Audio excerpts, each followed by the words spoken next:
Boas, boas, pessoal! Tudo bem? André Oliveira, canal Brasileiro na Europa, e você está aqui no podcast Boascast. E não se esqueça, começa já pondo o seu gosto aí e verificando a sua inscrição. E hoje eu tenho aqui um amigo e também vai nos falar aqui de temas muito interessantes. Charles Ruas, tudo bem, rapaz? Tudo bem, André? Tranquilo? Obrigado pelo convite. Imagina, cara, eu agradeço aí, veio de longe, né? Vim de Leiria hoje. Vem de Leiria, agradeço aí a visita. E contar histórias, né? Como você sabe, esse é o segundo podcast, obrigado, tá participando do segundo podcast. E nosso objetivo aqui é contar histórias reais das pessoas aqui em Portugal. Eu sei um pouco da sua história, né? Já conversamos um pouquinho, hoje vai nos decifrar aqui as histórias e também falar um pouquinho sobre o que os brasileiros estão desenvolvendo aqui em Portugal. Porque, infelizmente, ainda tem aquele estigma de que o brasileiro, né, não desenvolve nada aqui, só vem para roubar emprego, etc. E vamos ver através de várias histórias, inclusive do Charles, que não é bem assim e você vai com certeza poder tirar algumas dicas e ideias sobre a história das pessoas que vêm aqui ao nosso podcast. Cara, mais uma vez, obrigado. Vamos começar a pergunta que eu gosto de fazer sempre, que é por que Portugal, né? Por que Portugal? O que que te trouxe aqui em Portugal?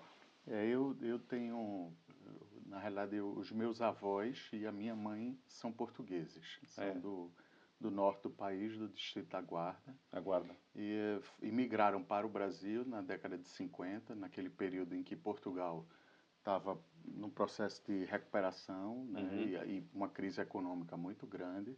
Então, o Brasil, na década de 50, era o país das oportunidades. Pós-guerra na Europa também, Exato. né? Complicado. E aí, o meu avô foi primeiro, e logo na sequência, minha avó foi com meus tios e a minha mãe. E lá se estabeleceram. Depois que minha avó ficou viúva, ela voltou a morar em Portugal. Então, Portugal sempre foi um país de referência. Claro. Para mim, do seu ponto de vista cultural, da culinária, etc. E num determinado momento da minha vida, eu sempre tive a perspectiva de que um dia viria para a minha reforma em Portugal. Mas eu fui durante 12 anos sócio de uma grande construtora no Brasil. E num determinado momento em que eu vendi a minha participação na empresa, decidi tirar um período sabático. Legal. E a ideia inicial era passar 6 meses, porque eu acreditava que a família não teria um processo de adaptação muito fácil em Portugal, especialmente a minha esposa, que é muito ligada aos pais dela. Claro. E aí a gente veio para passar 6 meses, matriculamos as crianças na escola, nos estabelecemos em Leiria, porque temos primos e temos uma rede de apoio em Leiria. E, para minha surpresa, a adaptação foi ótima. Eu brincava lá em casa que, no fim da primeira temporada, a gente faria uma avaliação conjunta, e a avaliação foi muito positiva. As meninas se adaptaram muito bem. Tem quantos anos? Eu tenho uma mais velha com 13, que é Clarice, e tenho 2 gêmeas com 6 anos. Legal. E nós estamos aqui há 2 anos, né? Esse período sabático de 6 meses viraram... Cara, até era 6 agora, meses, virou 2 anos. e aí a cada 6 meses a gente Vai senta renovando. para fazer uma avaliação, mas eu sou um voto vencido, porque a preferência delas é permanecer aqui em Portugal. Legal. Embora tem sempre aquela dualidade, né? Porque Claro. lá no Brasil estão a maior parte da nossa família, dos nossos amigos. Eu permaneço com atividades empresariais no Brasil, eu tenho uma consultora lá. Então, é sempre um desafio, mas eu gosto de brincar assim, que a gente tem o privilégio de poder aproveitar o melhor de ambos os países. Claro, né? isso é bacana, isso é bacana. E fazer essas ponderações é muito legal. E é engraçado porque às vezes a gente vê um certo conflito, né, de quem é português ou até mesmo de quem é brasileiro e está estabelecido aqui, e o contrário também, porque eu tenho tios portugueses que vivem no Brasil, tenho primos, tenho amigos. Então, o que eu acho bacana é a gente perceber que são 2 países distintos, mas que têm muitas semelhanças, e que ambos os países têm suas grandes vantagens e têm também suas desvantagens. Exatamente. E que é importante cada pessoa poder perceber o que é importante para si e escolher o que é melhor. O que cabe a ela, o que ela vai utilizar dos 2 países, né? Você nasceu aonde? Eu nasci em Recife. Recife. meus avós, quando foram, se estabeleceram em Recife. Minha mãe se casou com meu pai em Recife e nós Legal. nascemos lá. Então eu construí a minha vida, até minha filha outro dia disse, mas papai, você se sente português ou brasileiro? Eu tenho o sentimento de que sou brasileiro, Claro, né? claro. Porque nasci lá, cresci, fiz a minha formação no Brasil, embora tenha uma paixão, né? E não é à toa que a gente escolheu no meu período sabático vir para Portugal, do encanto que Portugal tem e que eu usufruo e aproveito muito. Eu conto essa história que quando eu vou ao Brasil visitar minha família, eu tenho uma irmã que ela é super alegre quando eu chego lá, que eu vou visitar as amigas, os amigos, eu vou lá no trabalho dela, né, que ela tem uma corretora de seguros. E quando eu chego lá, ela fala, ih, chegou o Portuga. Então lá eu sou o Portuga. E aqui eu sou o Brazuca, né? Quer dizer, a gente ficou meio que sem país, né, cara? Porque lá Uhum. você já não é mais brasileiro e aqui você não é português, né? Mas isso é bem legal. E, cara, o Recife, eu tive no Recife em 96, mudou muito com certeza, né? Uhum. Mas a percepção que eu tenho em termos de violência, o que me contam alguns clientes que a gente vendeu imóvel e tal, é que a coisa deu assim uma virada muito forte, assim, né? Ou seja, é um local que está mais complicado em termos de... O que que você acha? Eu, assim, enquanto urbanista, a gente se intera um bocado sobre Sim. essa relação das pessoas com o espaço urbano. E uma das coisas que eu percebo, assim, é que o Brasil, de maneira geral, teve um crescimento muito grande, especialmente das grandes cidades, mas eu diria que qualquer cidade com mais de 200, 300 mil habitantes tem características muito específicas ligadas a esse fator da violência. Recife não foi diferente. Eu diria até que talvez nesse período aí da década de 90 a violência era pior. Era pior? Eu acho que melhorou. Aí depende muito da referência de violência, né? Eu Claro. uso sempre muito como referência o número de homicídios. E eu acho que nesse período da década de 90 era pior. Melhorou um pouco, mas permanece como qualquer outra grande cidade do Brasil, com números de violência que são assustadores. Eu, Mas não foi isso que te trouxe para Portugal? né, Ou... eu diria assim, não foi. Na realidade, o que me trouxe foi o desejo de experimentar viver em Portugal por um período Uhum. de 6 meses, porque eu sempre tive aqui como turista, né? Claro. E a relação que você tem com Ah, o lugar naturalmente. como turista é diferente. Então eu quis vir experimentar como era viver aqui. E eu gostei dessa experiência e por isso que a gente foi estendendo e abrindo novas. Você próprio é o seu próprio Ayman. Você vai te dando mais 6 meses. Mas o fato concreto é de que talvez as duas grandes motivações, e me parece que é consenso entre os brasileiros, é a questão da violência e também a questão da qualidade de vida. Né? A gente aqui tem, por exemplo, para mim que tenho filhos com essa idade, a oportunidade de pegar eles na escola e ir a um parque e seus filhos poderem brincar livremente sem você precisar o tempo todo, porque eu comentei outro dia com um amigo que é arquiteto português e ele morou no Brasil por 8 anos. E ele super defensor do Brasil, que não percebeu essa insegurança, mas eu trouxe a ele assim que existe a violência, existe a sensação de insegurança.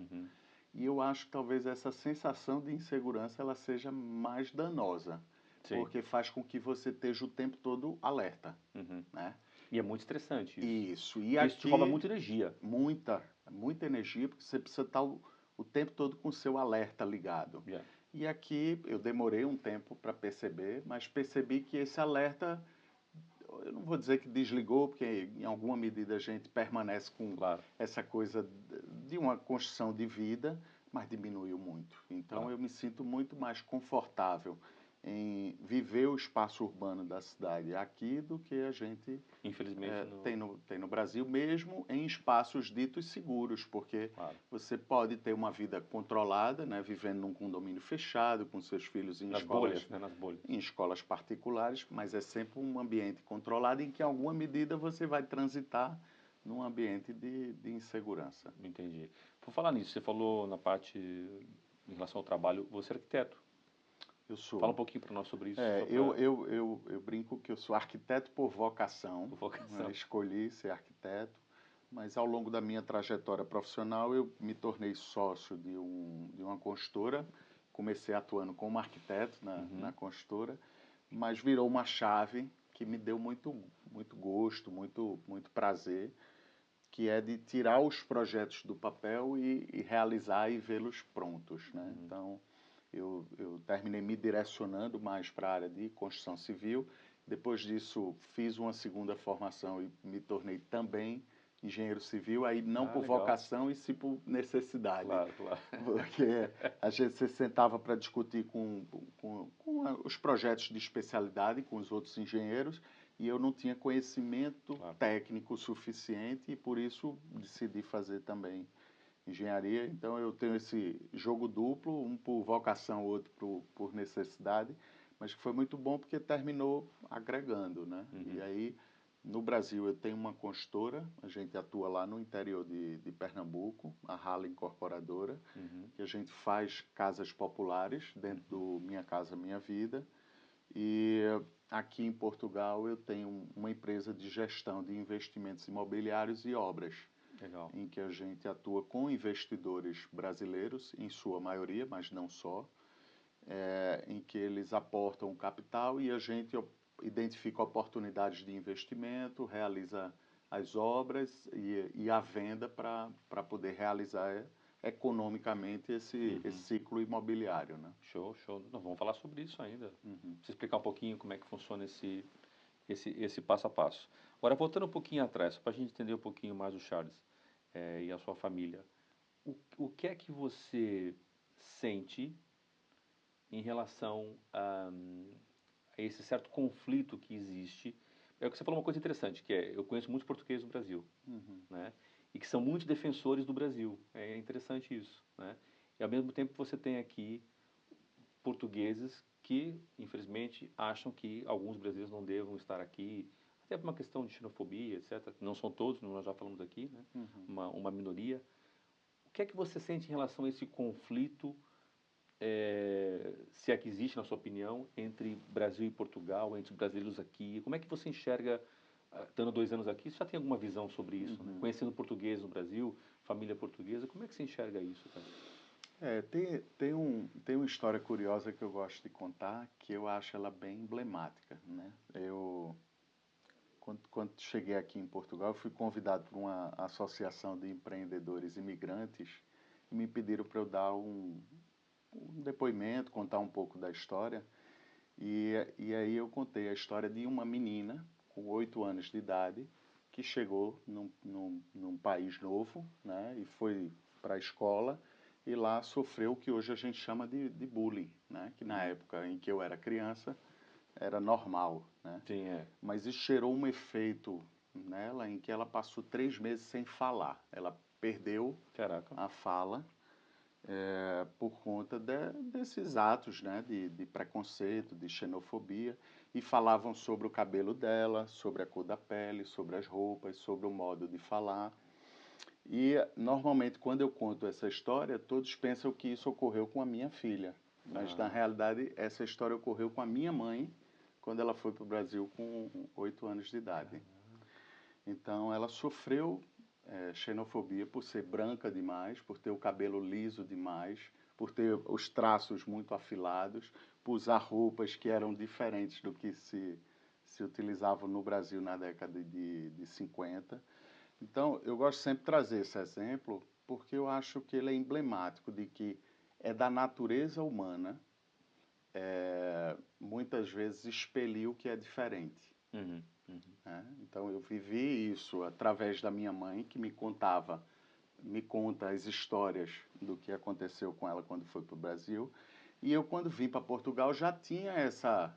Eu, inclusive, vivi um tempo antes de vir para Portugal em Angola. Uhum. Então, eu tive um pouco Outra experiência, essa cara. experiência Oh, como expatriado, né? Você claro. como estrangeiro num país diferente. Lá eu fui a trabalho, fui só. Na época a gente ainda não tinha filhos. E tinha um pouco desse calo, né? Porque você Sei. meio que fica um pouco mais casca grossa Claro, para claro. aprender a filtrar, porque basicamente é isso. E minhas filhas, quando tiveram aqui no primeiro período de 6 meses, a gente não teve problema nenhum de adaptação, foi muito bom.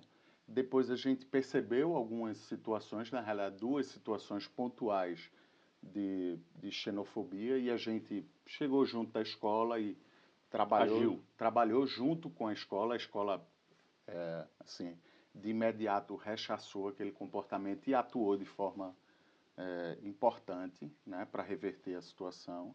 Mas eu sempre gosto de trabalhar isso em mim e nas minhas filhas, na minha Claro. esposa, de que a gente tem que estar preparado para lidar com essas dificuldades, e pode ser por uma questão de xenofobia, mas pode ser por um conflito no trabalho, pode Uhum. ser em que você tem que se colocar no lugar do outro, né? Uhum. Não permitir aquilo que lhe faz mal, seja no primeiro momento se afastando, mas que é importante também a gente saber se posicionar, mas entender que existem diferenças, né? Uhum. Uhum. Diferenças da forma de falar. Então, muitas coisas viram piada, mas acontece no dia a dia. Eu estava com um Claro. colega, ele no alta-voz do carro, me perguntou se eu tinha alguém para fazer um trabalho pequeno na casa dele. Ele disse, aí eu disse a ele, eu consigo uma pessoa para fazer um bico para você. É. E a esposa estava em alta voz lá e disse, epa, o que é Claro. isso? Então, são coisas Se você não que sabe o que é, procura no Google, porque eu não vou explicar aqui. são coisas que viram Claro, engraçadas, né? Mas que no dia a dia claro. geram conflitos. Então, em algumas regiões de Portugal, você dizer, é um prazer, não pega muito bem, porque tem Claro. uma conotação mais sexual. Outras pessoas não, porque já tem mais contato e familiaridade com a cultura Brasileiro. brasileira. Então, tudo é muito relativo. E eu acho que a gente tem que se manter com esse clima de relativizar as coisas, Claro, né? claro. E também, como você falou, em tentar entender um pouco o outro, né? Eu na minha profissão anterior, né? Não sei se você sabe, eu fui da área de fitness 29 anos, 14 anos atuando em Lisboa. Existiram algumas situações em que eu me perguntei, será que isso é contra brasileiro? E na época nem tinha muito brasileiro aqui. Uhum. Nós estamos falando de 2005, 6, 7. Eu brincava que eu era o único brasileiro quase que num bairro inteiro, assim, depois de 2012 que começou a chegar muita gente, né? E eu me perguntava se isso era uma xenofobia ou se era uma coisa da nossa relação de trabalho, né? Uhum. E muitas vezes é o que você falou, você tem que parar e pensar, peraí, não, isso é uma coisa de relação de trabalho, porque a atitude que ele teve comigo, ele tem com os colegas que são portugueses, Uhum. exatamente igual, né? Então, também às vezes a gente tem que saber diferenciar, né, as atitudes, para não tentar sempre colocar como xenofobia, né? Uhum. Porque pode não ser positivo nem para eles, nem para nós também, né? Que queremos estar inseridos na sociedade, né? Perfeito. E, Eu escuto muitos comentários, inclusive, assim, de portugueses que se sentem, de certa forma, invadidos, né? Porque nós, como brasileiros, temos uma cultura de serem mais expansivos, uhum, né? De colocar sempre muito sua opinião, sua vontade, de ter uma cultura eu diria assim, eu costumo chamar de criativo no sentido de não cumprir o procedimento à risca, e os portugueses são muito de claro, cumprir o procedimento. Olha, se a regra é essa, é isso, e pode até não fazer muito sentido, mas para eles faz todo sentido. claro. Então, acho que tem essa adaptação aí e perceber que, ó, nós somos estrangeiros e a gente Uhum, precisa se adaptar um pouco à cultura local, né? Sempre que é oportuno você se coloca com naturalidade, mas tem situações, né, locais e pessoas com quem você pode se sentir claro. mais à vontade ou menos, como em qualquer relação que você tem no Brasil, né? Exatamente, Você vai em exatamente. alguns lugares, você tem que se vestir e se portar de uma maneira que é diferente de como você se sente com sua família ou com seus amigos. Eu imagino que até na sua profissão, no seu ambiente profissional, também existem esses conflitos também seus internos, tipo, se isso fosse no Brasil, não seria assim, né? Uhum, Você vai a uma Câmara Municipal pedir uma licença, se fosse no Brasil era mais rápido, era mais lento. é, E às vezes pode gerar aqui entre nós, eu falo por mim também, há coisas que eu vejo no mercado imobiliário que eu faria diferente. Não, mas eu estou em Portugal, então vamos ser assim por enquanto, vamos manter assim, né? Você sente isso também, cara?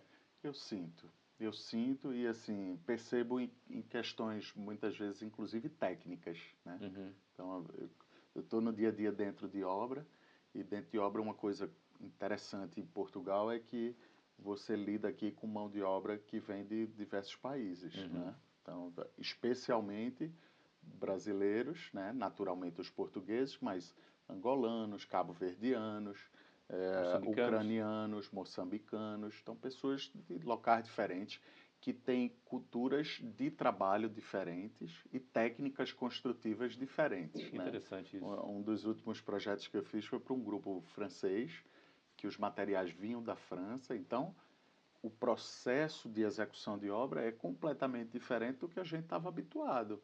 E eu acho que uma coisa muito interessante é a gente poder se manter com esse olhar de aprendiz, né? Então eu tenho 20 anos de construção civil, né? Parte dele como arquiteto e parte como engenheiro civil, mas você se manter com esse olhar de aprendiz, de poder perceber quais são as diferenças, de contribuir quando tem a oportunidade de contribuir, mas de aprender também Claro. quando você se depara com uma situação diferente. E muitas vezes eu fiz a minha vida toda o que a gente chama de contrapiso de uma forma, e quando cheguei aqui aprendi a fazer betonilha de outra forma. Até os termos são diferentes, né? Exato, termos técnicos diferentes, mas que na prática mesmo tem elementos que são diferentes, porque, por exemplo, no Brasil, pelo menos na região onde eu atuo, é muito fácil você ter acesso, por exemplo, à brita, que é um material comum na construção civil. Aqui é um material mais escasso e que tem um custo maior e, portanto, se utiliza menos na construção civil. Então, é uma adaptação que é pela geografia, mas que muda todo um processo de execução de obra, né? E um dos elementos adicionais assim é o clima, né? Uma coisa é você concretar uma laje debaixo de um sol quente, como a gente tem no Nordeste do Brasil quase o ano todo, e executar uma laje que você chega no outro dia e está coberto de gelo, porque a gente está no inverno e é um período muito mais complexo de você E mais chuva também, executar a obra regiões que... no período do outono com chuva, ou até em alguns períodos do inverno, mas muda tudo, né? E ou você admite que está dentro de um processo de aprendizado, né? Porque Legal. eu, apesar de ter essa bagagem de 20 anos, eu estou em Portugal me adaptando a essa nova realidade há 2 anos, e a gente tem que se manter com essa característica, né? E voltar a estudar para poder se E adaptar aprender. e aprender. E é interessante isso, porque eu devo ter mais de um vídeo falando sobre isso. Porque muita gente, quando fala comigo pela mentoria que eu faço e tal, fala, ah, André, eu vou chegar aí do zero e tal. Eu falo, cara, ninguém chega do zero. Muito poucas pessoas chegam do zero. Na minha opinião, quem chega do zero é aquela pessoa que está do Brasil e não sabe fazer mesmo nada, ela faz tudo. Então, provavelmente, ela pode chegar aqui quase que perto do zero. Qualquer profissional, como é o seu caso, né? Você tá, na minha opinião, você só está agregando mais conhecimento. Você tem o seu conhecimento do Brasil, como você falou, obras no calor e tal. Chega aqui, você está aprendendo outras coisas, mas nunca você começou do zero, né? Porque você é um profissional e vai sempre trazer uma bagagem, né? Concorda comigo? Ou... Não, concordo. Acho que é a realidade. Assim, até extra vida profissional, a gente, enquanto ser humano, traz uma bagagem, né? Exatamente. Um arcabouço. Eu acho muitas coisas das características culturais brasileiras ajudam muito nesse processo de adaptação, né? A expansividade, a comunicação, né? O cuidado que normalmente a gente tem com os outros ajuda, e outras características atrapalham, né? Porque Podem atrapalhar. em alguma medida isso pode atrapalhar, dependendo da forma como você se coloca.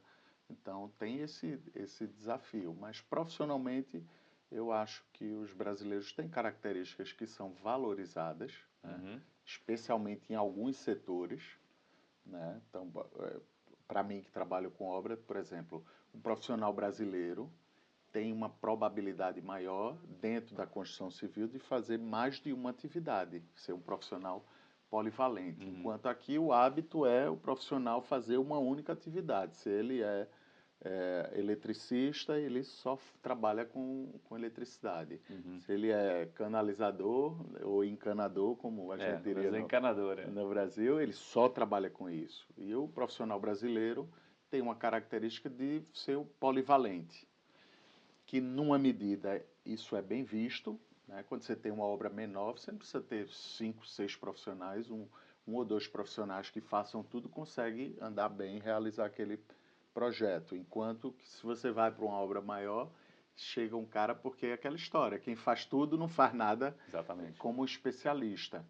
E eles valorizam muito a especialidade de cada pessoa, e você vai para uma obra maior e o cara não é bom em nenhuma atividade. Uhum. Então, é sempre você conseguir perceber qual o seu nível de conhecimento e onde você vai poder agregar mais valor para ser reconhecido e valorizado por isso. Uhum. Boa, boa. E agora, em questão desse processo que você teve, você tem uma empresa no Brasil, aí você chegou aqui e falou, vou empreender, vou tentar o mercado português. Uhum. Como é que foi essa dificuldade? O que é que você sentiu? Assim, mesmo do começo, vou abrir empresa, né? Porque muita gente está nos ouvindo agora, provavelmente tem esse sonho também, em várias áreas, né? Mas depois, quando pensa, eu costumo dizer assim, você tem uma escada, né? Você, primeiro degrau, segundo, tal, tal. E muita gente olha lá para cima, né? Só consegue ver todos. Aí não dá, entendeu? Então, pegando do começo, o que que você sentiu? Eu quando vim, a princípio, a ideia não era ficar. Sim. Então, eu passei 6 meses fazendo outras atividades, cuidando de mim, lendo, viajando. Coisa Né? boa. Foi um período muito bacana, depois de 10 anos sem tirar umas férias de verdade, foi uma experiência boa.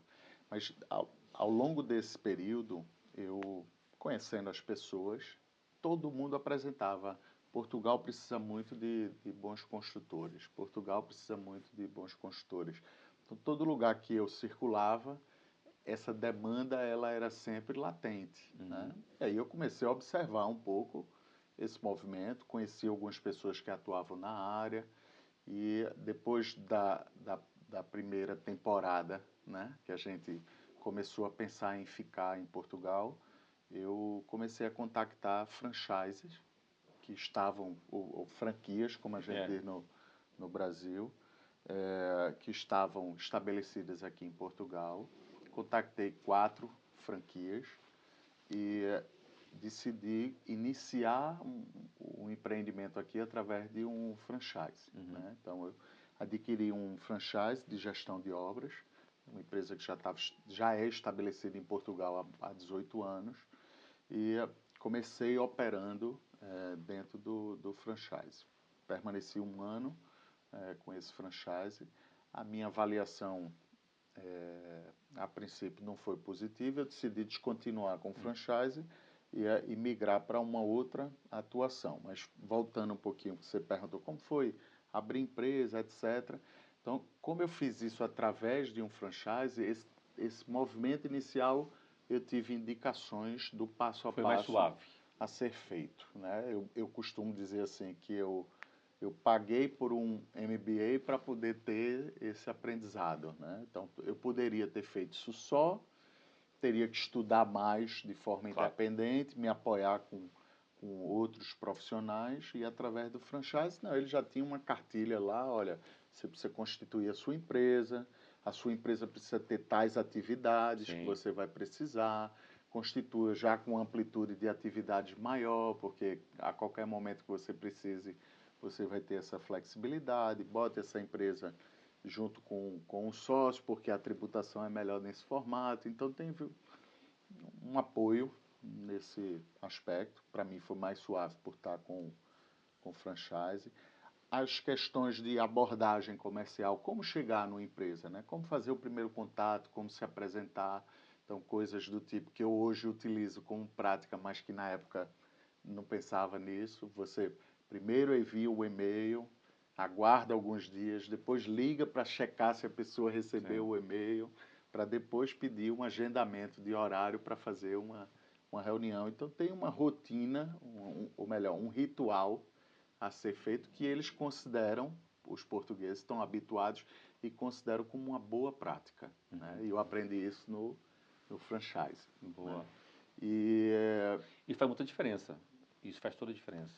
faz. E muita gente que não sabe disso, desse ritual, é engraçado porque depois tropeça, né? Porque pega caminhos que não são o que eles estão habituados e depois a sua voz não é ouvida, né? Não, e eu conheço assim, pessoas que trilharam caminhos diferentes e aí tem uma percepção, não, Portugal não é o lugar de empreender, Portugal não dá certo, Portugal... E na realidade, muitas vezes você não cumpriu o ritual, não fez o procedimento by the book Claro. como poderia ter sido feito. Né? É óbvio que cada pessoa tem um caminho diferente, cada tipo de negócio tem suas nuances, mas eu acredito que eu acelerei o meu aprendizado e o meu resultado em Portugal muito em função desse passo a passo que eu escolhi seguir, né?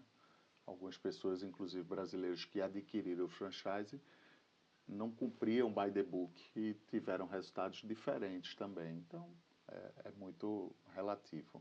Mas eu tive essa facilidade, né, em ter esse aprendizado acelerado. Depois decidi seguir. O movimento foi muito em função de que sempre que eu ia ao Brasil, aí eu escutava de empresários do meu ciclo de amizade, né, e de atividade profissional, empresários da construção civil, que diziam, Charles, quero tirar uma parte do meu capital do Brasil e mandar para ou para os Estados Unidos ou para a Europa. Identifica uma boa oportunidade que eu quero investir lá. Né? Então, sempre isso de forma recorrente acontecendo, até que eu decidi buscar essas oportunidades, né? E aí comecei um processo de prospecção de oportunidades de investimento imobiliário. E quando eu identificava essa oportunidade, apresentava aos investidores, eles traziam o investimento e a gente fazia o processo, né? Eu chamo de imojornada, né? Que é um processo que ele inicia desde a percepção do que você quer investir, né? No caso dos investidores, capitais próprios, se vai fazer financiamento, se quer constituir empresa, tem uma série de passos. Claro. E até a etapa final, que é a venda do imóvel ou o arrendamento e o recebimento desse recurso. Então, a gente estruturou o processo para atender uma demanda desses investidores que querem tirar parte do seu capital do Brasil e trazer para um país que é percebido como um país de moeda forte. No caso do imobiliário, que a gente tem uma valorização imobiliária contínua, né? Ao longo dos anos a gente percebe esse mercado imobiliário pujante. E aí eu direcionei um pouco essa atuação que hoje é o nosso foco principal, embora a gente ainda faça obras para clientes diretamente como prestador de serviço. Tá, então você diria que hoje o seu maior mercado, a sua atuação maior seria trabalhar com os investidores. Isso, com investidores, especialmente brasileiros, mas não só. Eu tenho alguns, por exemplo, investidores portugueses, que são pessoas que não vivem em Portugal, então vivem Nos países, nos né? Estados Unidos, no Canadá, mas que querem trazer parte do seu capital como investimento imobiliário para Portugal. Mas a maior parte são construtores brasileiros, pessoas que já empreendem no segmento e por isso se sentem mais seguros de fazer um investimento em outro país, no caso em Portugal, pela facilidade que se tem, cultural, de língua. Normalmente são pessoas que já têm o hábito de vir a Portugal a passeio, então com alguma frequência estão aqui para poder ver de perto e conhecer. Então tem sido um movimento bem interessante e bacana, ainda começando, né? Estamos com os primeiros empreendimentos saindo aí do papel. E entregando chave na mão. Show. Mas com a perspectiva de um crescimento orgânico aí bacana. Tá. É interessante falar isso porque eu publiquei um vídeo na semana passada falando um pouco sobre isso, até vou deixar aqui para você o vídeo aqui embaixo, que é, muitas vezes as pessoas só encontram um caminho de Portugal no sentido, eu vou para lá, e eu já ouvi isso de muitas pessoas que no Brasil são empresários. Eu vou para lá e vou arrumar um emprego. Porque eu preciso ganhar em euro, o medo é viver do real, né? porque viver do real é surreal, difícil. Então, o caminho é sempre vou arrumar um emprego, né? E a gente tem, assim, várias áreas, até arquitetos, que não vou tentar algo diferente, eu vou, né, arrumar um emprego. E nesse vídeo eu falo que às vezes com pouco dinheiro, que a gente sabe que em real é um pouco alto, mas às vezes com 50, 60 mil euros, você consegue iniciar um projeto desse, que é comprar um imóvel, lógico, com um movimento com o banco, né? Você vai dar uma entrada, você vai comprar com o banco, você vai reformar, você vai remodelar esse imóvel e você vai vender e vai fazer algum lucro. E às vezes com 2, 3 negócios desses por ano, você consegue muitas vezes ganhar muito mais, fazer um lucro real no bolso, muito maior do que você fosse trabalhar para outras pessoas. Você que está nesse mercado, que é um mercado que eu acredito muito, você sente que é isso? No seu dia a dia você sente isso? E quanto que uma pessoa pode iniciar um projeto desse? Veja, eu percebo sim que esse é um bom caminho. Foi interessante, você foi falando, eu estava lembrando do meu processo de reflexão no que fazer logo no início. Uhum. E eu considerei a possibilidade de, para ganhar esse conhecimento do mercado, arrumar um emprego e atuar numa construtora ou num gabinete de arquitetura. Mas quando eu fui perceber o padrão salarial versus Exatamente. o custo de vida que tinha, eu disse, bom, não faz sentido porque a balança vai ser sempre negativa, né? Então, falando em números, assim, um arquiteto talvez ganhe aí a volta de 1.300 euros, né? Obviamente que determinados lugares vão pagar um pouco mais, outros um pouco menos, Na média, mas 1.300. uma média seria em torno Bruto ou disso. líquido? Bruto. Se você pegar aí um engenheiro civil, você vai andar aí à volta de 1.500 euros, algo em torno disso, um pouco melhor do que a faixa salarial dos arquitetos. E é óbvio que isso varia bastante de acordo com a região. Se for em Lisboa, se for no Algarve, se for no Porto, ou se for no interior, isso vão ter variações relevantes, né? Para quem tiver interesse em aprofundar, é importante, a sugestão que eu trago é através do LinkedIn, identificar arquitetos que já atuam na área ou engenheiros e fazer um contato e entender um pouco como é a dinâmica, mas via de regra com as pessoas que eu converso giram em torno disso. Só uma coisa, associações e a Ordem dos Arquitetos dão algum suporte em relação a isso? Isso, era isso que eu ia Isso, desculpa. comentar. Porque foi bom porque você lembrou também de arquitetura. O CREA, no Brasil, Conselho Regional de Engenharia, ele já tem um acordo de reciprocidade com a Ordem dos Engenheiros de Portugal, que permite que você, ainda no Brasil, dê entrada num processo de reciprocidade e obtenha a inscrição na Ordem em Portugal. Então, eu fiz esse movimento no Brasil e em 3 meses eu tinha a minha carteira para atuar como engenheiro civil em Portugal. E isso é muito importante, inclusive para poder exercer as atividades Claro. Profissionais aqui em Portugal, Legalmente, né? legalmente. Então você permanece vinculado ao CREA no Brasil, paga a sua anuidade lá, passa a pagar também uma anuidade aqui em Portugal, mas você pode ter a sua atuação profissional em ambos os países. Então, esse é um movimento interessante. E para a arquitetura, esse acordo de reciprocidade já existiu no passado.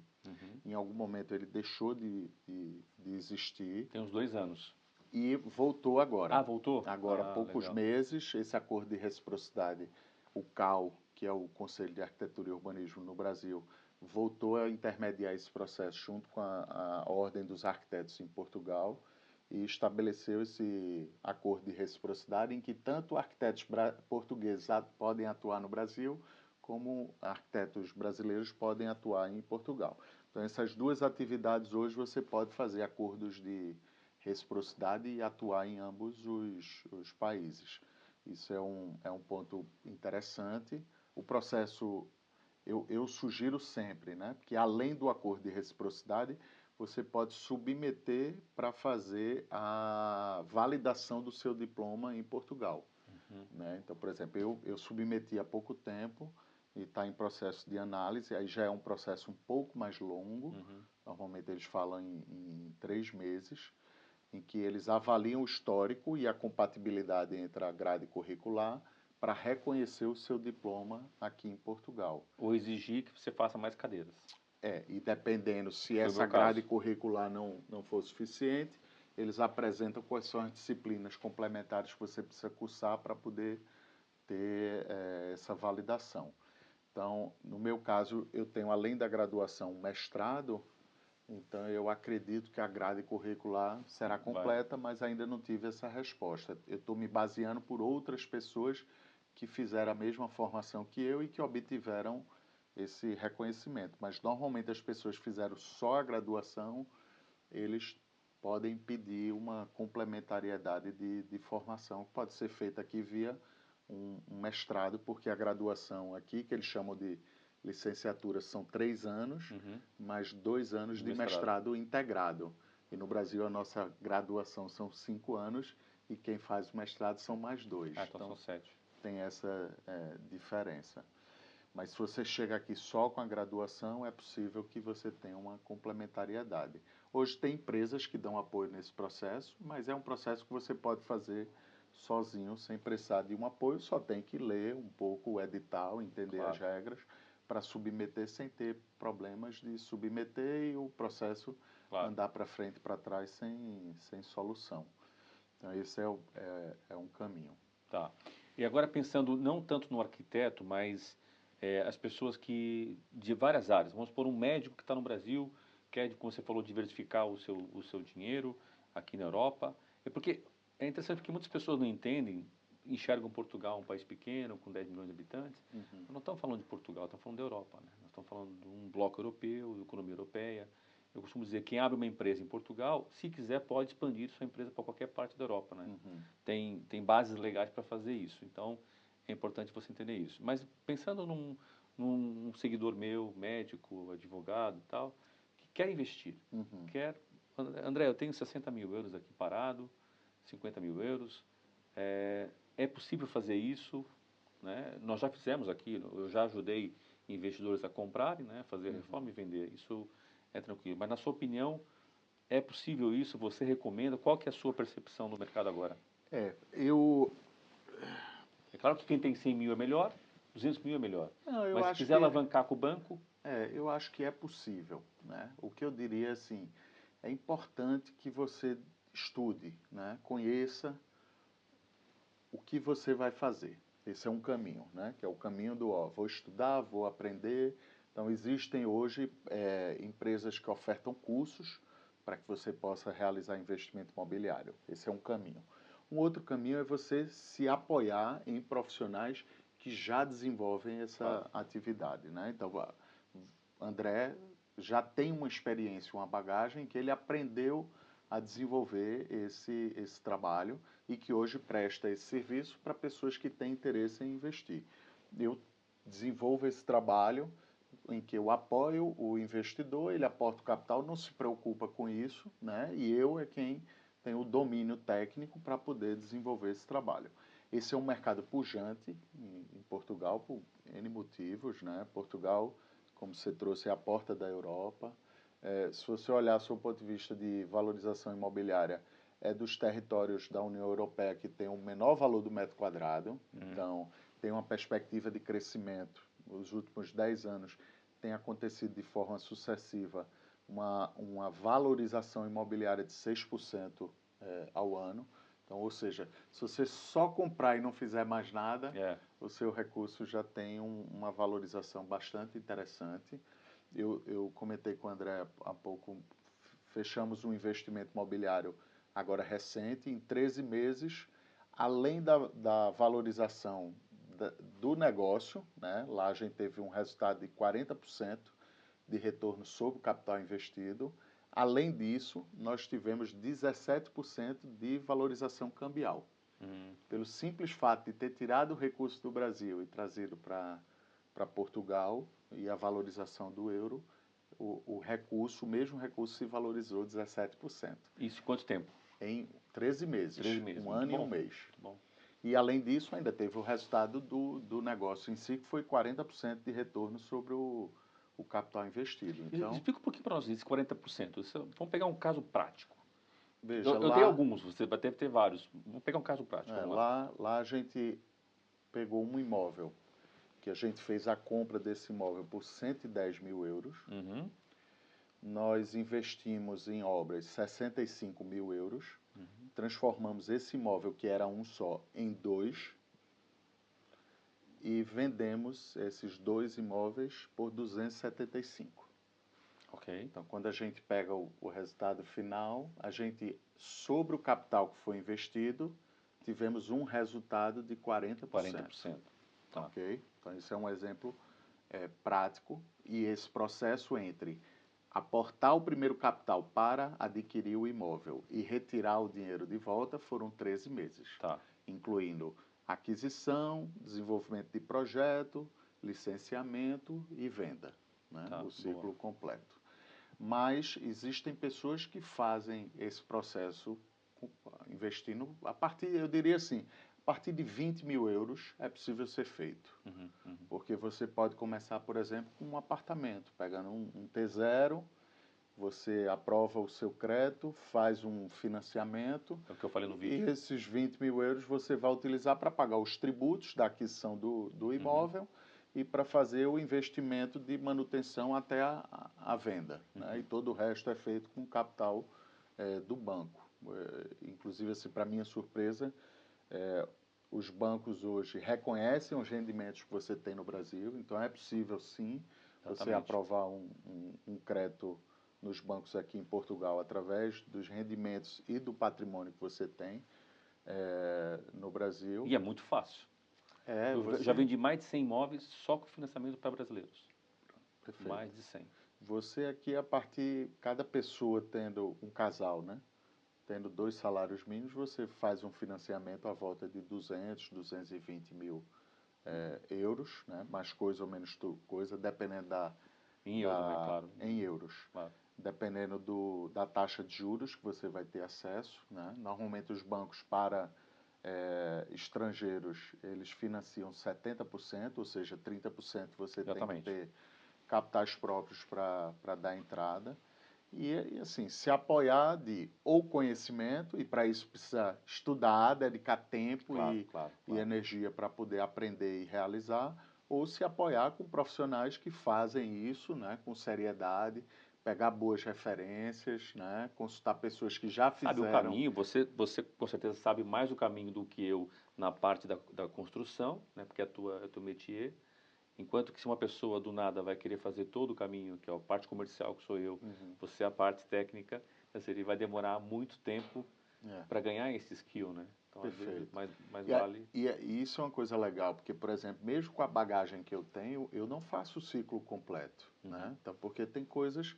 Eu sou arquiteto e sou engenheiro, mas se eu preciso licenciar um projeto numa determinada câmara, eu contrato um arquiteto que transita bem naquela câmara. Por quê? Porque a câmara, aqui que é o semelhante ao município ou à prefeitura no Brasil, cada câmara, cada conselho, ele tem um procedimento próprio.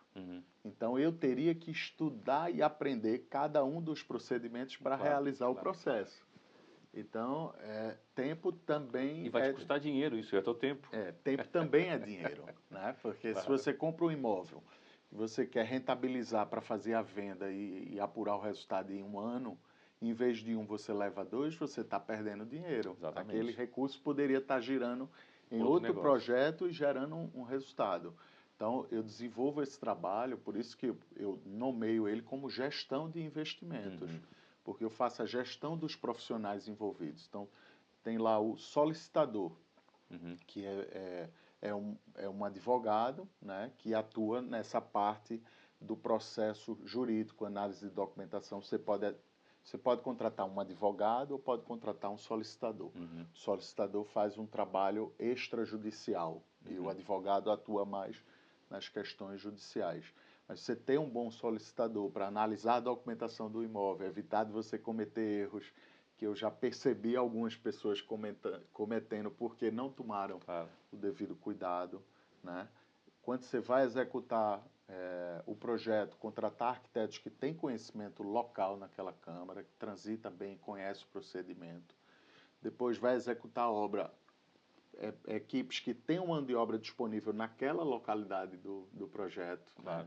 Porque um dos grandes gargalos aqui é você trazer uma pessoa que mora a 1 hora da obra, tem uma perda aí de energia e de sinergia para o projeto. Claro. E depois na venda também, os mediadores imobiliários que atuam bem naquela região, né? Claro. Porque você, ao fim, o principal objetivo é você ter um cliente final que vai comprar aquele imóvel ou que vai arrendar.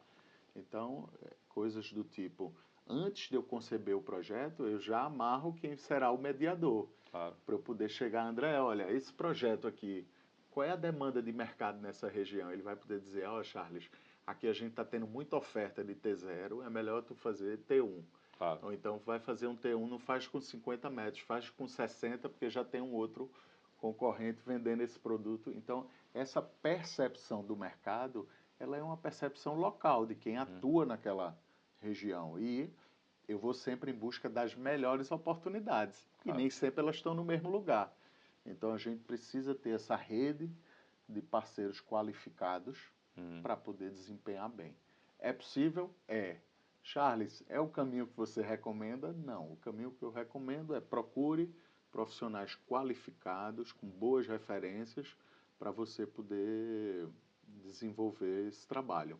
Tem um detalhe importante que alguns investidores sempre me perguntam, mas como é que é isso? Eu deposito o dinheiro na sua empresa e confio cegamente em você? Não. Então, tem instrumentos jurídicos para você amarrar isso. Uma das opções, sim, é aportar o dinheiro na nossa empresa, mas a gente faz um contrato de associação, chama contrato de associação em participação, em que, quando ele aporta o capital e a gente compra o imóvel, fica alienado no imóvel ao investidor. Okay. Ou seja, ele tem a garantia do imóvel em seu nome, para que, numa eventualidade de acontecer algo, o recurso dele está lá num bem tangível. Né?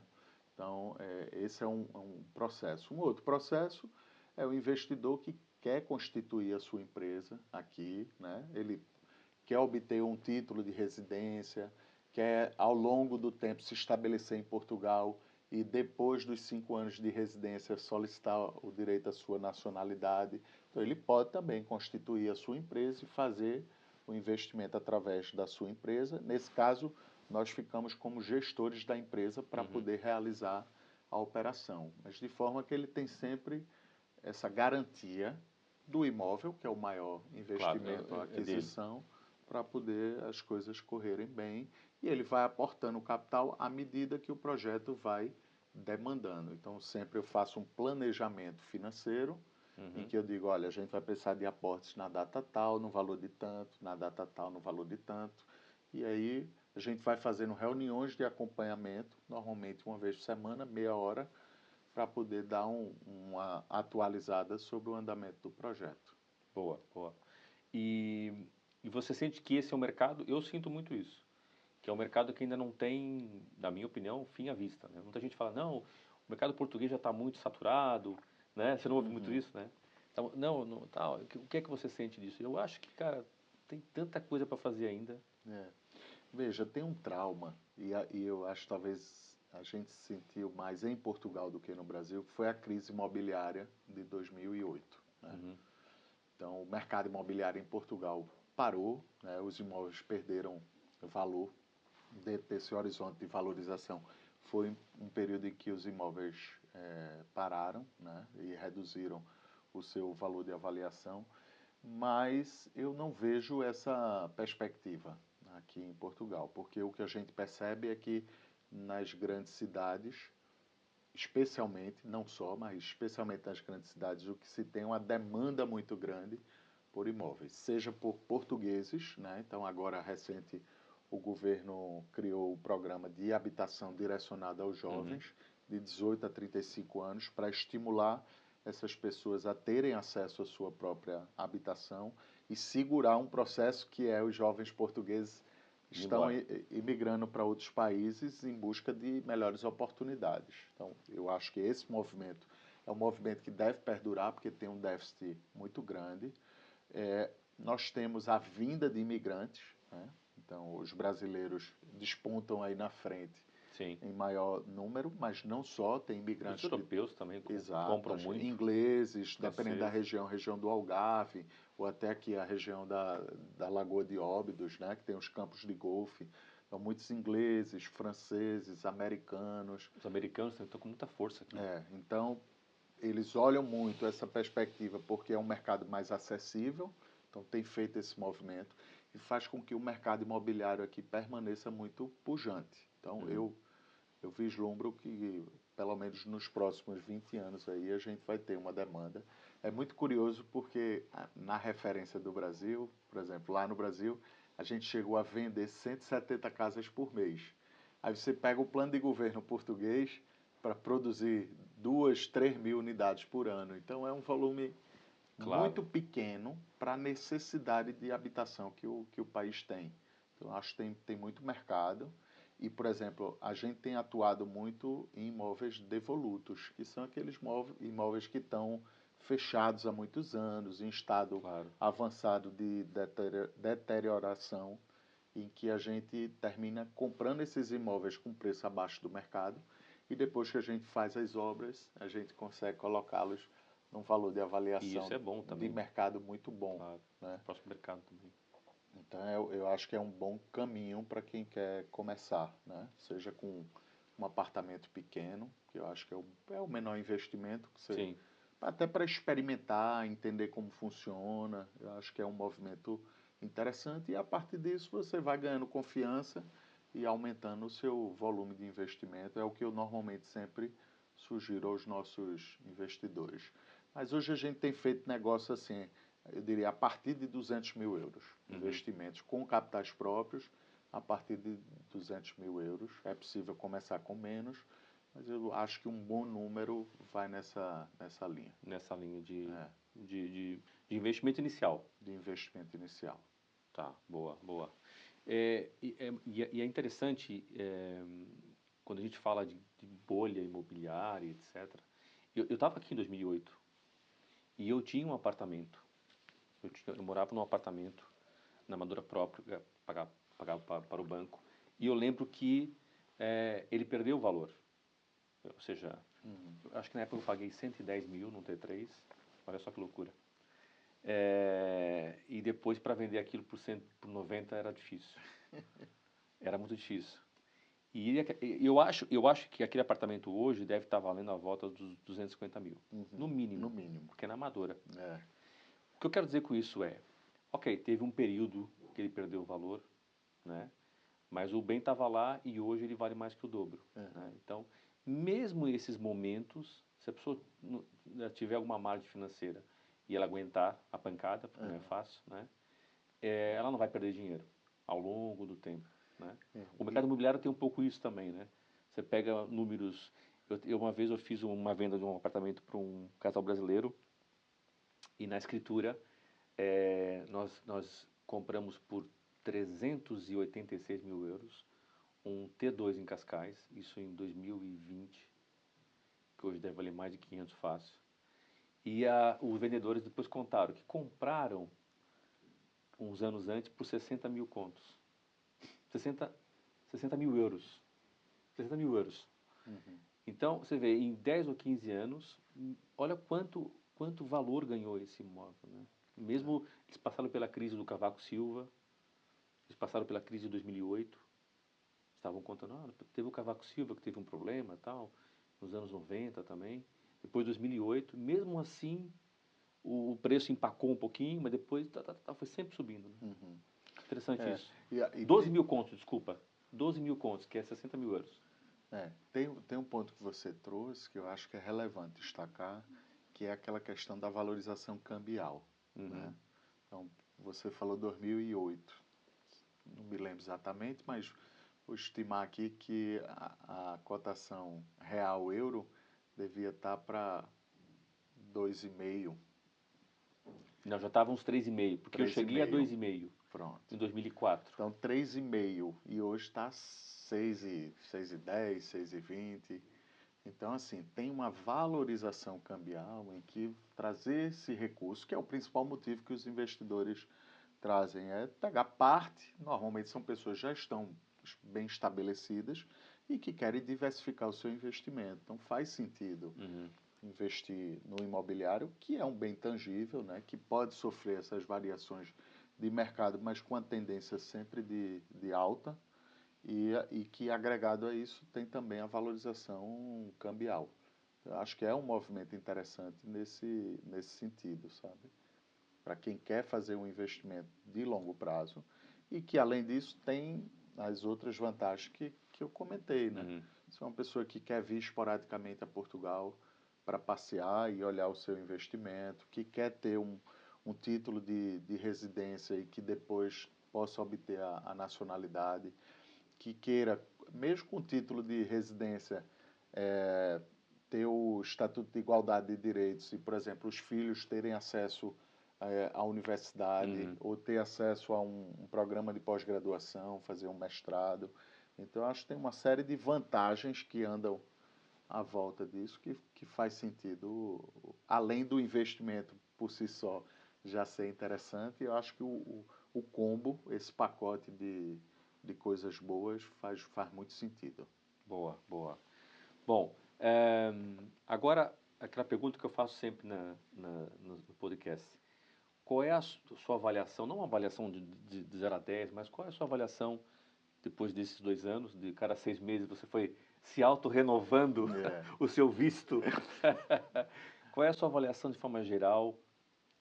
Você e sua família, você se sente bem em Portugal? Tá feliz, cara?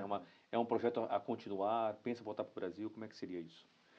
Eu costumo dizer assim, que desde, depois do meu período sabático, eu digo assim, o meu ideal é estar no verão no Brasil e no verão em Portugal. Eu não Espertinho! gosto muito de frio, então quando começa a esfriar, a minha saudade do Você é do Brasil, Recife, né? das praias, Claro, claro.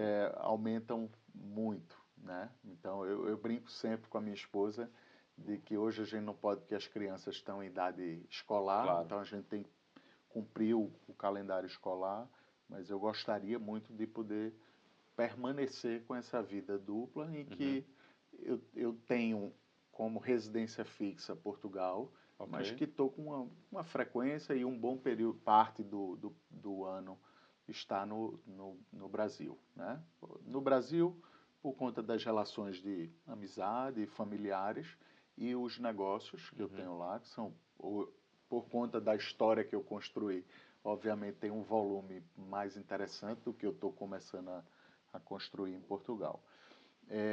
Olhando do seu ponto de vista da família, assim, é indiscutível. O ganho de qualidade de vida e de qualidade da educação das minhas filhas assim, é uma coisa que é muito diferente. Uhum. Né? A gente percebe essa melhoria na qualidade da educação e na qualidade de vida, né? Uhum. De que eu tive a oportunidade de crescer no Brasil brincando na rua.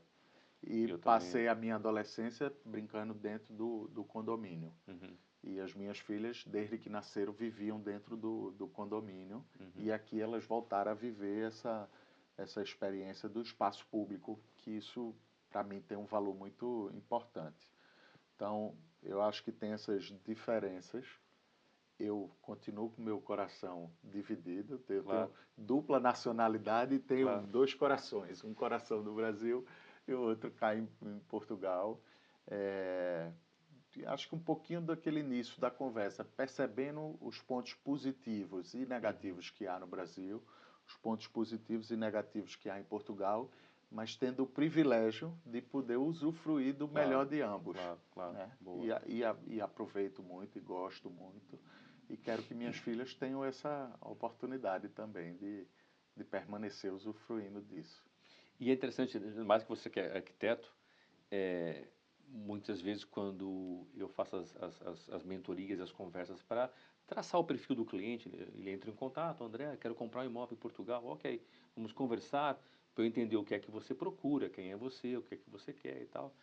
Muitas vezes os brasileiros perguntam, mas que estranho, os prédios não têm porteiro, né? Os prédios não têm uma academia de ginástica, não tem um cabeleireiro. Uhum. E eu falo sobre isso que você está falando, que é, não, os portugueses querem ir para a rua. Eles podem ir para a rua, É. nós podemos ir para a rua. Então você quer sair da sua casa e ir para um outro ambiente. Eu quero ir para a academia fora da onde eu estou vivendo, né? Eu quero ir no cabeleireiro ali na esquina, porque eu posso andar a pé, não tenho medo de ser assaltado, etc. E acho que isso é uma coisa muito interessante, que às vezes as pessoas talvez mais novas, né? Você está com quantos anos? 43. 43, eu estou com 52. As pessoas mais novas do que nós não viveram esse momento, então elas às vezes, né, nem entendem muito bem que já existiu esse momento no Brasil, né? De você, não, quero fazer as coisas fora, eu quero sentir a rua, quero sentir o espaço público. E é isso que você sente muito aqui, né? Eu percebo e acho que isso tem reflexo no espaço, né? Então, por exemplo, pelo fato das pessoas usufruírem, os espaços públicos são melhores cuidados. Né? Claro. Então, as crianças brincam em parques que são parques de primeiro mundo, com a qualidade muito boa, né? E aí você se sente à vontade e seguro de deixar seus filhos brincarem, né? A relação que tem com as outras crianças, de níveis sociais diferentes, mas que ali todo mundo tem um nível de igualdade, que eu acho que é uma das qualidades da vivência em Portugal. Né? Existe pouca diferenciação social. Né? As camadas sociais são muito próximas. Isso é bom por um aspecto, é ruim por outro. Claro. A gente falou um Nem pouquinho tudo é bom, antes nem tudo é mal, né? de que profissionais qualificados têm uma renda muito próxima da renda mínima, né? O que nesse aspecto é ruim, mas por outro lado, todas as pessoas são muito próximas e muito iguais do ponto de vista social. Então, usufruir do espaço público com essa igualdade é uma coisa muito, muito legal em termos de vivência. E, infelizmente, no Brasil, a gente terminou deixando de se conectar com o espaço público. É óbvio que hoje em dia há algumas iniciativas do poder público em retomar isso, mas como a gente tem um nível de desigualdade social tão grande no Brasil, é difícil você criar essa conexão, né, de classes de rendas tão distantes, convivendo no mesmo espaço de forma adequada, né, socialmente justa. Então tem essas diferenças que são muito claras e que eu acho que é isso que os brasileiros atribuem muito à questão da qualidade de vida. Sim, sim, sim. E depois acaba impactando também no seu trabalho, né? Como arquiteto, como engenheiro, depois eles procuram aqui aquilo que eles acreditam que lá é o certo, né? Que é o prédio com porteiro. A pergunta que me faz, mas quem é que vai receber minha carta? Né? É interessante isso, né? É que para mim, há 20 anos aqui, quem vai receber a carta é aquele buraco onde entra a carta. E eu desço lá e vou lá pegar a carta, né? Mas eu entendo. Ou deixa a encomenda lá na porta e ninguém mexe. E tá Exatamente, tudo bem. exatamente. E é muito interessante enquanto isso agora, só uma coisa curiosa. Você vai ver agora quando você for embora, quando a gente sai aqui do meu estúdio, você vai ver uma espécie de um trilho, um suporte de trilho, que eu tinha comprado para pôr aqui umas coisas, e esses dias eu deixei ali fora, porque era para meu cunhado pegar, e tá, cara, tá lá 2 semanas. E hoje eu subi com você a escada que eu falei, caramba, isso tá aqui ainda. Tá aqui. Tá lá, você vai sair agora, tá lá. Ninguém mexeu. Não quer dizer que não exista pequenos assaltos nem nada aqui, né? Mas é o que você falou. O mais comum é o cara do correio deixar na tua porta, né? E tá tudo bem, né? Então é importante a gente também trazer essa outra realidade, né? E os brasileiros entenderem que não é uma questão de falar mal do Brasil, não é mesmo.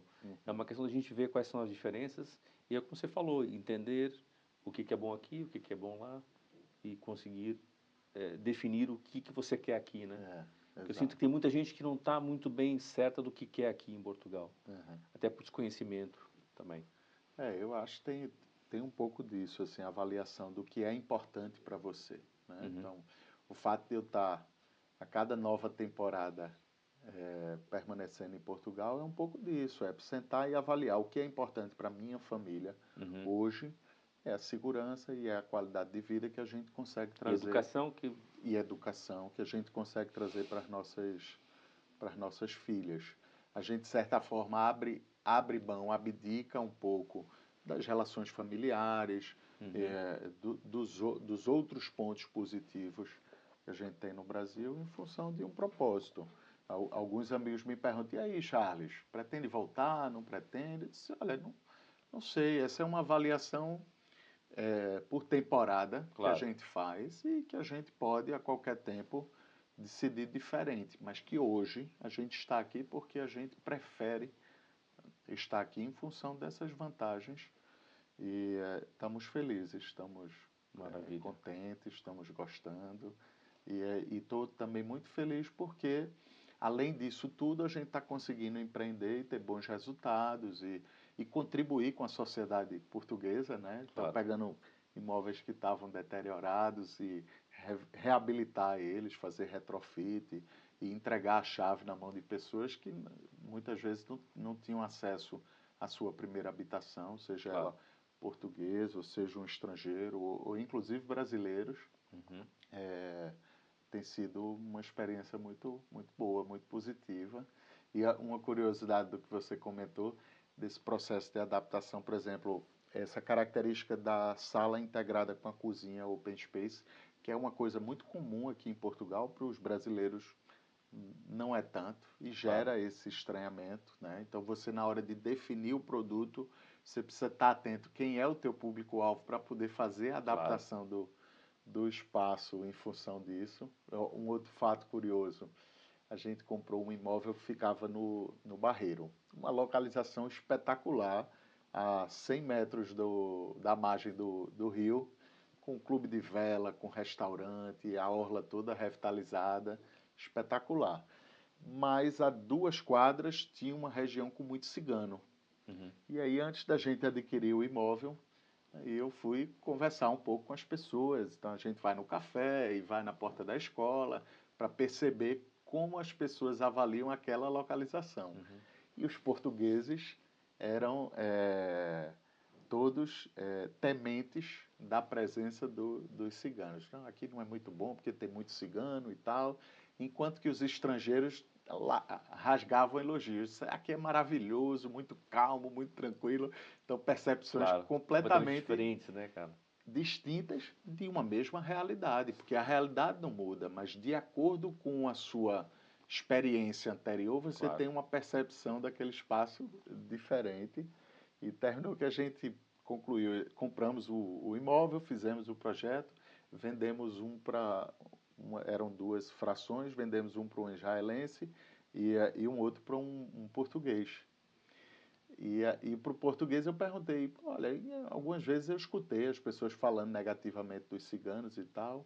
Disse, rapaz, mas isso aí já foi, isso é uma percepção das pessoas mais antigas. Ah, interessante.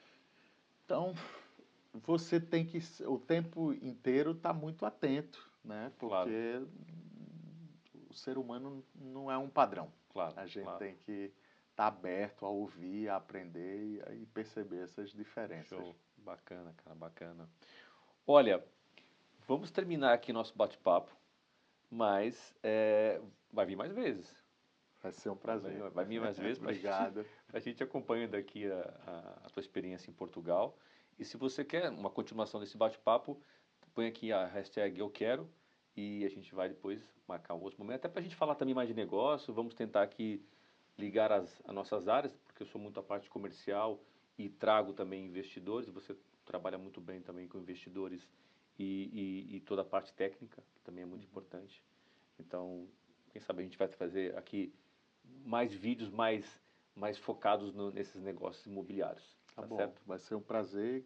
Quero aproveitar para lhe convidar também para visitar uma das nossas obras. Vamos sim, ó, tá? Ver como é aí na vida real, do pó da sujeira das obras, mas vai ser um Tem lá prazer. para mim o capacete lá? Tem, com Boa, boa. certeza. E assim, é muito importante, você falou sobre sua atividade, eu costumo dizer aos nossos investidores que tudo começa pelo fim, e o fim é a venda. Uhum, é Né? verdade. Então, o primeiro ponto, antes de decidir o que vai fazer, é conversar com quem vende para poder perceber na ponta onde estão as melhores oportunidades. Nesse movimento do investimento imobiliário, o lucro está na compra. Uhum, é Se verdade, você é. conseguir comprar bem um imóvel que seja bem localizado e que tenha um alto potencial de valorização, aí é certo de que o resultado vai ser favorável. Show.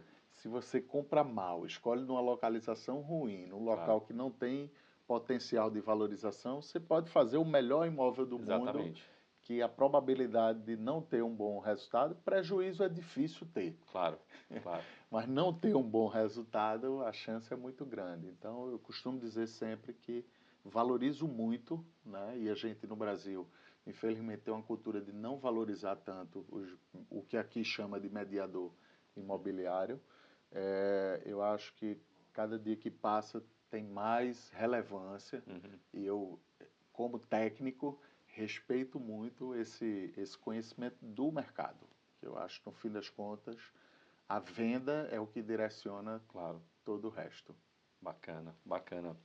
Muito bem, então não esqueça de deixar o seu gosto, se esse conteúdo, nosso bate-papo, a história do Charles contribuiu de alguma forma, deixa o seu like e um comentário bacana, deixa um abraço aqui para o Charles também e vamos voltar para mais conversas. Não esqueça de se inscrever no canal e nos encontramos num próximo bate-papo ou eu vou na sua obra. Vamos lá, vai ser um prazer. O capacete lá e vamos levar cupom na cara, que é assim que se aprende, né? É isso aí. Rapaz, brigadão. Obrigado. Valeu. Um abraço. Tchau, pessoal. Um Um abraço, obrigado e até a próxima aí. Valeu. Obrigado pela sua presença aqui no meu podcast. Um abraço ao nosso convidado e quer participar da nossa lista de transmissão, é muito legal. Envie uma mensagem com LT para esse WhatsApp que está na tela e vai ser muito bacana ter você na nossa lista de transmissão. Um abraço.